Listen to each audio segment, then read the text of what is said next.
और जो अब सेगमेंट में बाकी गाड़ियाँ देना बंद कर रही हैं वो स्पेयर व्हील इसमें आपको अभी भी मिलता है, डिपेंड करता है कि लोड कितना है गाड़ी पे। यस, E20 कंप्लाइंट है।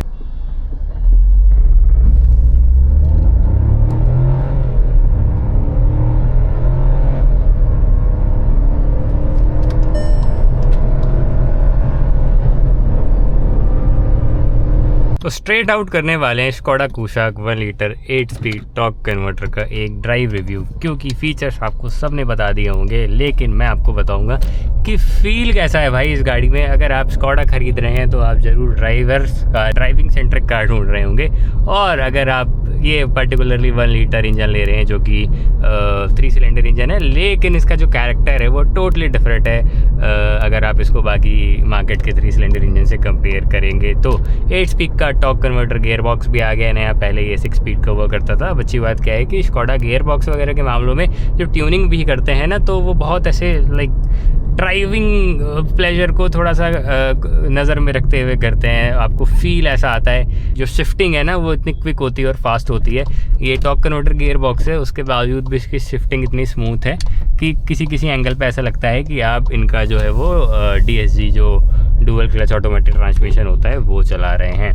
तो भाई देखिए, फ़न टू ड्राइव तो है स्कोडा। इससे पहले मैंने काइलैक चलाई थी विद सेम इंजन, और उसमें मैनुअल है 6 स्पीड का। इसमें भी अगर आपको मैनुअल लेना है तो 6 स्पीड का मैनुअल गियर बॉक्स मिलेगा। वो थर्ड पैडल अगर आपको चाहिए तो वो ऑप्शन भी अवेलेबल है। बट ये 8 स्पीड का टॉर्क कन्वर्टर कैसा चलता है, हाईवे पे क्रूजिंग अगर आपको करनी है तो क्या RPM वगैरह रहते हैं, उनकी भी बात कर लेंगे। सबसे पहले मैं यहाँ पे इस दिल्ली मुंबई एक्सप्रेसवे के पैच पे ऊपर आ जाता हूँ, सो दैट एक अच्छी खासी स्पीड हम मेंटेन कर लें। बाकी विजिबिलिटी वगैरह के मामले में सब कुछ दिखता है, बॉनेट आपको दिखता है। अगर आप सीट सबसे ऊपर करके चलाएंगे तो वो लोगों की हाइट डिफरेंट होती है, तो उसके हिसाब से भी वो देख सकते हैं। इसको आराम से चलाएंगे तो 2000 RPM पे शिफ्ट कर लेता है, बहुत स्मूथली शिफ्ट कर लेता है, आपको पता भी नहीं चलेगा। 1000 सीसी का इंजन है, लेकिन ये चलता ऐसे है कि मार्केट में जो 1.2 हैं डायरेक्ट इंजेक्शन, उनसे भी जो है ये किसी मामलों में अच्छा चलता है। मैं कंपेयर नहीं करना चाहता किसी ब्रांड से नाम लेके, बट फील तो है देखिए इस गाड़ी में। अगर आप ड्राइविंग प्लेजर की बात करें या हाई स्पीड स्टेबिलिटी की बात करें तो लाइक ट्रिपल डिजिट स्पीड्स पे भी ये ऐसे चले, एकदम मक्खन स्मूथ, कोई आवाज़ नहीं, कोई शोर शराबा नहीं। बस इनिशियली आप पहले दूसरे गियर में जब पिक करते हैं गाड़ी को, अगर आपने म्यूज़िक नहीं चलाया है, तो बहुत हल्की सी आवाज़ आती है कैबिन में कि हाँ इंजन चल रहा है या इंजन की एक आवाज़ आ रही है। अभी आप देख सकते हैं मैं 100 की स्पीड पे हूँ और 2000 RPM पे एग्जैक्टली गाड़ी। अगर मैं क्रूज़ कंट्रोल लगा के दिखाऊँ आपको तो ये क्रूज़ कंट्रोल सेट है 100 पे और एकदम 2000 RPM, और अगर मैं इससे ऊपर जाऊँगा फिर जो है वो 2000 RPM का बैंड ऊपर चला जाएगा and fuel efficiency drastically drop होती जाएगी। अब 8 स्पीड का टॉर्क कन्वर्टर देना मुझे लग रहा है इसलिए सेंस बनता है जिनको भी हाईवे पे क्रूजिंग करनी थी और वो पहले जो इनका 6 गियर बॉक्स वाला ट्रांसमिशन था उसमें वो 2000 RPM वाला जो बैंड है उससे ऊपर चली जाती थी। तो जितनी स्पीड आप ऊपर जाएंगे, लाइक अगर 120 की लिमिट है और 120 पे ही आप चल रहे हैं तो एफिशिएंसी ड्रॉप हो जाएगी। लेकिन 8 गियर लगा दिए छोटे इंजन में तो RPM कम हो गया, इंजन पे स्ट्रेस कम पड़ रहा है। तो लॉजिक सारा यही है कि ज़्यादा गियर का मतलब है कि इंजन का जो RPM है हाई स्पीड पे वो कम रहे। और लाइक सिटी ट्रैफिक में भी ये ऐसा नहीं है कि आपको मज़ा नहीं देगा या बार बार गाड़ी गियर ही चेंज करती रहती है। सिटी ट्रैफिक में भी अगर आप लाइट फिट चला रहे हैं, हल्का पाँव रख रहे हैं एक्सेलरेटर पे, चौथा 5वां गियर भी लगा लेती है 40-50 की स्पीड पे, अगर गाड़ी में लोड नहीं है ज़्यादा या बहुत ज़्यादा रैशली हार्डली नहीं एक्सेलरेट कर रहे हैं। तो फ्यूल एफिशिएंसी एक बहुत बड़ा फैक्टर होता है कि भाई फ्यूल एफिशिएंसी कितनी देगी। 6.8 अभी जो मैं घर से निकला हूँ 6 किलोमीटर की ट्रिप में उसमें दिखा रही है एंड बढ़ भी रही है। तो अगर आप दिल्ली या किसी मेट्रो सिटी से हैं और आपको सिटी में ही चलना है, ऑफिस जाना है, तो आप 9, 10, 11 के MPL एक्सपेक्ट करिए। डिपेंड करता है आप गाड़ी को कैसे चलाते हैं। लाइक थोड़ा सा 3000 RPM पे शिफ्ट करेंगे तो भी ये 9-10 आराम से आपको दे देगी।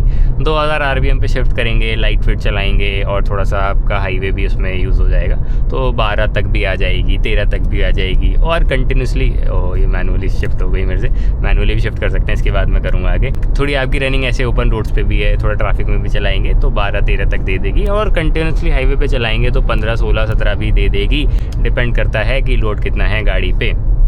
यस E20 कंप्लाइंट है, सबसे बड़ा सवाल जो आज की डेट में लोग पूछते हैं, तो उसमें कोई दिक्कत नहीं है भाई। एसी बहुत बेहतरीन है इस गाड़ी का। स्टार्टिंग की स्कॉडा में इशू आता था कि इनका जो एसी था वो पावर कट कर रहा है सर्टन RPM पे, या कूलिंग अच्छी नहीं कर रहा है, बट नॉट है। कंप्रेसर है वो चेंज करा है, और पहले कुछ दूसरा आता था, अभी वेरिएबल वाला लगा दिया है। फिक्स और वेरिएबल कुछ इस तरीके से होता है। तो मैं तो ऐसा बंदा हूँ कि घर में भी इसी में नहीं रहता हूँ, और आवाज़ कम कर दूँ मैं इस चीज़ की। ये टच बेस्ड है, हाथ लग गया था मेरा मिस्टेकनली। अब ये होता है टच बेस्ड में, कभी आप कुछ करना चाह रहे हैं वहाँ हाथ लग जाएगा आपका।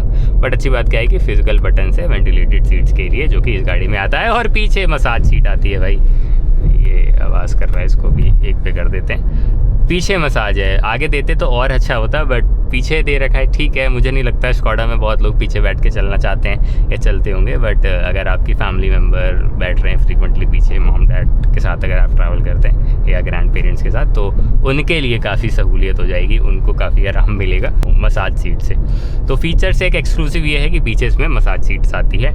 इसके अलावा बाकी आपको एक जो फीचर गाड़ी में चाहिए, auto climate control, wireless charger, और ये 10.1 होना चाहिए क्लस्टर। इसके अंदर Android auto, Apple CarPlay wirelessly चल जाता है।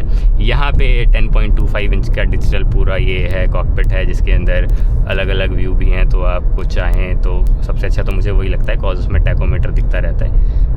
जैसे कि आ गया थोड़ा मिनिमल सा, फिर ये आ गया इसमें टैको, मतलब वो एनालॉग वाला फील है इन डिजिटल मीटर, ये है सारी बात। तो ये सब भी आपको मिल जाता है। तो इसमें मैप नहीं चलता है, बस टर्न बाई टर्न वाला वो लेफ़्ट राइट दिखाता रहता है। मैप चल जाता, लाइक इंटीग्रेट हो जाता, तो फील आ जाता है जैसे टाटा मोटर्स की गाड़ियों में होता है वो। बट मे भी कुछ करा जा सके, इसको अपडेट वगैरह दे के फ्यूचर में कुछ तो रहना चाहिए ना, कि आगे भी वो आ रहा है। बट दे देते तो अच्छा रहता है। ऑटो डिमिंग IRVM है, पैनोरामिक सनरूफ है, पीछे के हेडरेस्ट से, मतलब पीछे के पैसेंजर के सर से आगे तक ही है। ठीक भी है यार, मैं बहुत बड़ा फ़ैन नहीं हूँ सनरूफ का, जिनको चाहिए उनके लिए है। और एक होता है लाइक आपने 17-18 लाख रुपए एक शोरूम प्राइस इसकी 16.95 लाख रुपीज़ है, तो इतने पैसे आप दे रहे हैं, तो एक कस्टमर फिर चाहता है कि गाड़ी में सारी चीज़ें मिलने लगे, तो आपको स्कॉडा ने ये सनरूफ दे रखी है। सस्पेंशन की जो ट्यूनिंग है वो थोड़ी सी हार्ड है, हार्ड बोलेंगे या क्या बोलेंगे उसको, स्टिफ बोलेंगे, स्टिफ ज़्यादा ऐसे शिफ्ट कर लेता है अगर आपने हल्के से भी एक्सेलरेट करा इसको। तो अगर बहुत कोई ऐसा गड्ढा है या गहरा गड्ढा है तो आराम से निकालेंगे, तभी गाड़ी लाइक उसको स्मूथली लेती है, नहीं तो वो ऊपर से ऐसे जाएगी तो एक लाइक ट्रांसलेट हो जाएगा गड्ढा गाड़ी में, वो बम्प की, हाँ आप किसी ख़राब रास्ते उससे गए हैं। ग्राउंड क्लियरेंस सफिशिएंट है, एक दो जगह से मैंने निकाली, मुझे ऐसा नहीं लगा कहीं टच हो जाएगी। बट हाँ, not the highest in it segment, but ठीक है, सच कोई दिक्कत नहीं है। रेयर सीट कंफर्ट थोड़ा और अच्छा हो सकता था, बट अगर आपकी हाइट 5 फीट 6, 7, 8 या 10 इंच तक भी है तो कोई दिक्कत नहीं आएगी। अगर 6 फीट के पैसेंजर आगे पीछे बैठ रहे हैं तब थोड़ा सा वो ऐसे आगे पीछे करते रहेंगे सीट्स को अपनी।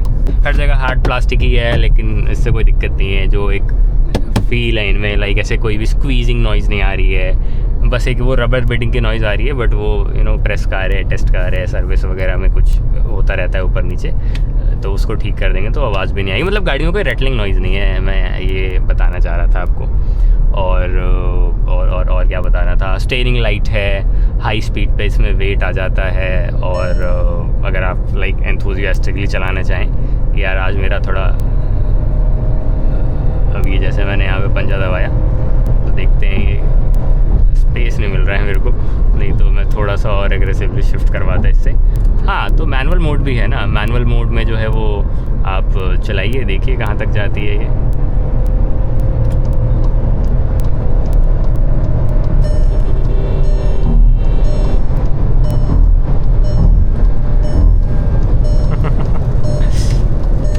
6000 RPM जो है वो लाइक टच हुआ था, उससे ऊपर भी जाती थोड़ा, बट फिर मैंने शिफ्ट कर लिया बिकॉज स्पेस नहीं है।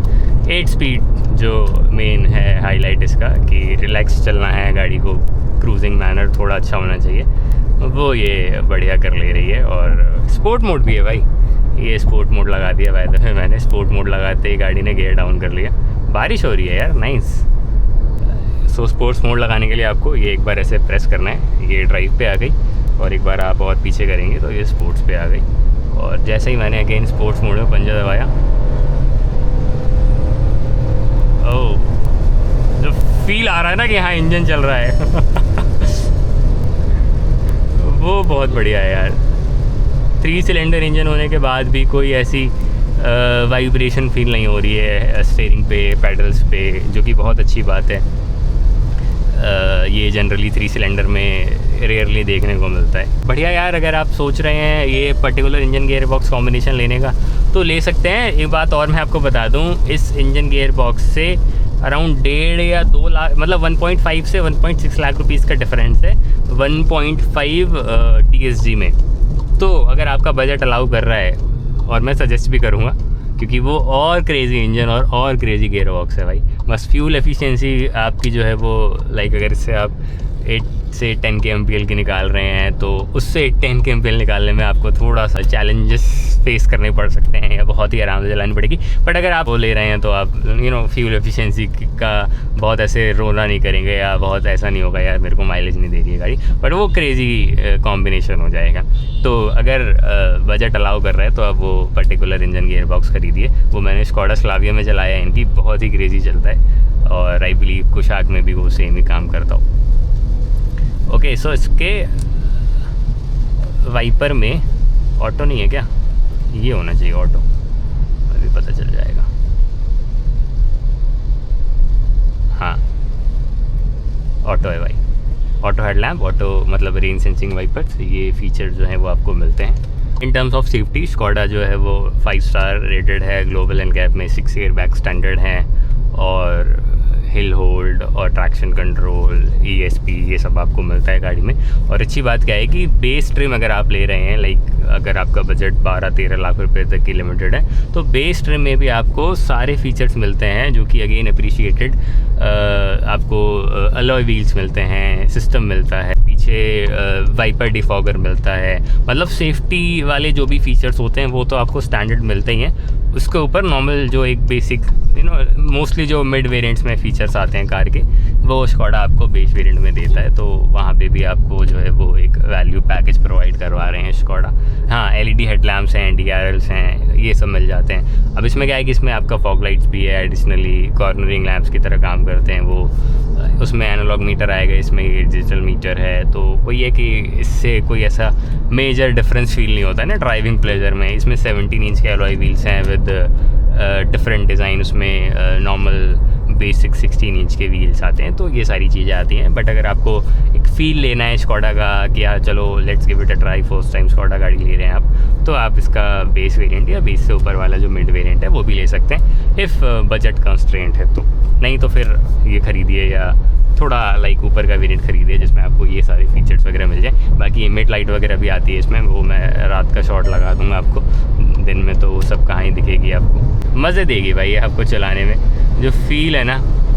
ब्रेकिंग भी अच्छी है, ब्रेकिंग का मैं पार्ट भूल रहा था, आगे डिस्क है पीछे ड्रम है, लेकिन उसके बावजूद भी जो है वो ब्रेकिंग अच्छी है गाड़ी की। अगर आप एग्रेसिवली भी ब्रेक करेंगे तो कॉन्फिडेंस प्रोवाइड करवाती है। बाकी एक बार गाड़ी आपको बाहर से भी दिखा देता हूँ, वैसे तो गंदी हो रही है लेकिन ये कलर बहुत प्यारा है और इसका जो नाम है वो शिमला ग्रीन रखा है यार स्कोडा ने, देख रहे हो, ग्रीन के साथ ग्रीन, नाइस। और लास्टली बूट स्पेस भी दिखा देता हूँ। 491 लीटर का बूट स्पेस है, बट वो 491 यहाँ तक काउंट करते हैं तो नीचे तक ये 380 समथिंग लीटर्स है और वहाँ तक आप जो है वो इजीली रख सकते हैं। और जो अब सेगमेंट में बाकी गाड़ियाँ देना बंद कर रही हैं वो स्पेयर व्हील इसमें आपको अभी भी मिलता है। 205/55 R 16 इंच का स्पेयर व्हील है, ये टूल्स वगैरह रहने वाले हैं। यहाँ पे आपको लाइट भी है, ट्रे भी है और ये ऐसे प्रैक्टिकल फीचर्स जो आपको देता है स्कोडा ग्रैब करने के लिए डिफरेंट तरीके से जो ये हैंडल दे रखा है। बाकी अगर आपको पीछे बैठ के दिखा दूँ तो पीछे भी स्पेस अच्छा है, यहाँ से कुछ ऐसा दिखता है।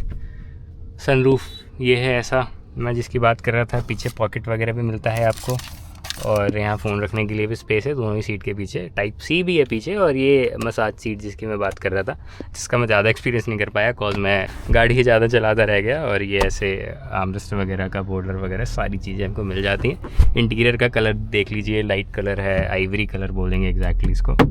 यहाँ पे ये सॉफ्ट टच है, बाकी सब कुछ हार्ड प्लास्टिक है। और साउंड सिस्टम भी अच्छा है इसका। मैं आपको सैम्पल के लिए ऑडियो लगा दूंगा कि किस तरीके से जो है वो आवाज़ आती है। बट अच्छा लगा मुझे इसका साउंड सिस्टम। कोई ब्रांडिंग नहीं कर रखी है स्कॉडा ने। बाकी फ्रंट में आपको पार्किंग सेंसर और ADAS नहीं आता है गाड़ी में, बट जो लोग रॉ चीज़ें चलाना ज़्यादा प्रेफर करते हैं उनको इससे भी कोई दिक्कत नहीं होगी। और इसी नोट पे इस वीडियो को एंड करते हैं। अब गाड़ी देने का समय आ गया है। ये देख लीजिए, ऐसा स्कॉडा लिखा आता है, वेलकम करती है गाड़ी आपको। और स्टार्ट करने के बाद इतनी कुछ जो है वो नॉइज़ आती है कैबिन में, जो कि नेग्लिजिबल सी है, ना के बराबर सी है। AC बहुत अच्छा लगा मुझे। AC की मैं बार बार तारीफ़ करना चाहूँगा कि AC में आपको कोई दिक्कत नहीं आएगी। यहाँ तक देख लिया है कंटेंट को, तो चैनल को सब्सक्राइब कर दीजिएगा और वीडियो को लाइक भी कर दीजिएगा। Thank you so much.